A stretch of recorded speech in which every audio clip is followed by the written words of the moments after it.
73 दिनों तक बिना कमिश्नर के रहा सूरत। नए कमिश्नर ने संभाला कार्यभार। गुजरात में लोकसभा चुनाव से पहले पुलिस विभाग में बड़ा फेरबदल किया गया है। आचार संहिता के बीच 35 आईपीएस अफसरों का प्रमोशन और ट्रांसफर किया गया है। सूरत को 73 दिन बाद नया पुलिस कमिश्नर मिला। अनुपम सिंह गहलोत को सूरत का नया कमिश्नर बनाया है। इस बीच नरसिम्हा कुमार को वडोदरा का नया पुलिस कमिश्नर बनाया गया है। इन अधिकारियों को मिला प्रमोशन।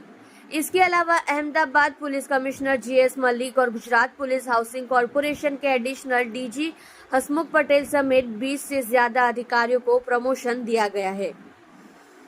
राज्य में 4 अतिरिक्त डीजी को जीडीपी के रूप में पदोन्नत किया गया है। अहमदाबाद के पुलिस आयुक्त जीएस मलिक को डीजी के रूप में पदोन्नत किया गया है। कराई ट्रेनिंग सेंटर के प्रिंसिपल अभय चुड़ासमा को एडीजीपी के रूप में पदोन्नत किया गया है। चिराग कोडिया को बॉर्डर रेंज का आईजी बनाया गया है, जबकि आईपीएस आरवी अंसारी को पंचमहल रेंज का आईजी बनाया गया है। 3 दिन बाद नए पुलिस कमिश्नर की नियुक्ति। माना जा रहा है कि पुलिस विभाग में ये बदलाव चुनाव को ध्यान में रखकर किए गए हैं। सूरत के पूर्व पुलिस कमिश्नर अजय तोमर 31 जनवरी 2024 को सेवानिवृत्त हो गए। इसके बाद 73 दिनों तक इस पद पर कोई नहीं था। अब यह जिम्मेदारी अनुपम सिंह गहलोत को सौंपी गई। गहलोत 1997 बीच के आईपीएस अधिकारी है। आप देख रहे हो सूरत दर्शन न्यूज चैनल घनश्याम पाटिल के साथ।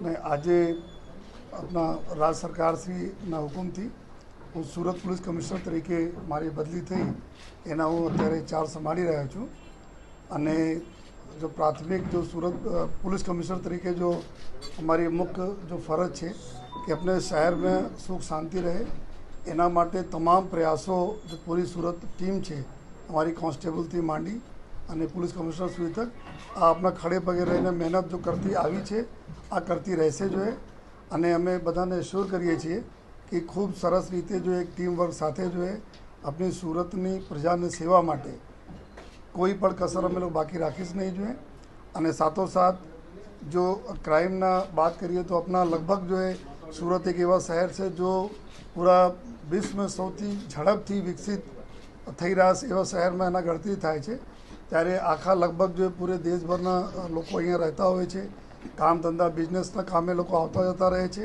ત્યારે આપણા માટે બી ઘણા બધા ચેલેન્જીસ હોય છે। તો આ ચેલેન્જીસના પૂર્ણ સુરત પોલીસ હરદમ કરતા આવી છે જોઈએ અને આ દિશામાં આગળ પણ અમે લોકો કામ કરતા રહીશ।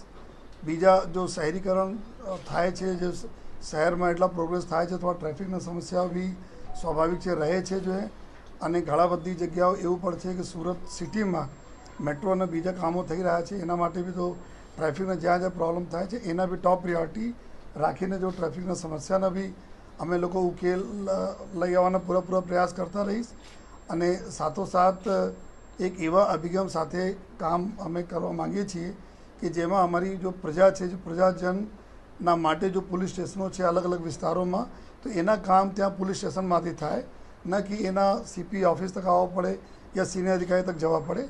તો એક એવા માટે બી અમે લોકો પૂરી મહેનત કરીશ કે તમામ અમારી જો ફરિયાદીઓ છે એના કામ આપણે જે તે એના વિસ્તારના પોલીસ સ્ટેશનમાંથી થઈ જાય એવા પણ અમે પૂરા પ્રયાસ જો કરીશ અને આ બધા પ્રયાસોમાં આપ બધાના અમારા મીડિયાના મિત્રોના ખૂબ જ એક સહકારની જરૂરત રહે છે અને ઉમ્મીદ પણ રાખીએ છીએ કે આપને બી જે રીતે સહકાર ડિપાર્ટમેન્ટમાં મળતા આવ્યા છે આ રીતે રહેશે અને સાથોસાથ આપણા પ્રજાજન જેના સહકાર વિના અમે લોકો कुछ કરી શકીશ નહીં तो एवं અમે सूरत शहर नागरिकों ने भी अमें रिक्वेस्ट करिए છીએ कि आप भी पुलिस ने जो सहकार करता है जो आज रीते सहकार आपता रहो જેથી આવનાર દિવસોમાં આપણા સુરતને સેફ અને સુરક્ષિત રાખી શકીએ।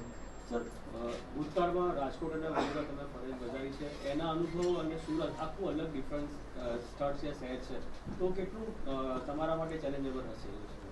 અને અલગ અલગ વિસ્તાર આપણા રાજ્યના અલગ અલગ ભૌગોલિક વિસ્તારોમાં अलग अलग प्रकारना जो चैलेंजेस पुलिस माटे होय छे। सूरत एक एवा शहर है जो अपना राज्यना बात करिए तो एक तरह इकोनॉमिक कैपिटल तरीके ओळखाय छे અને એના જ રીતે બધા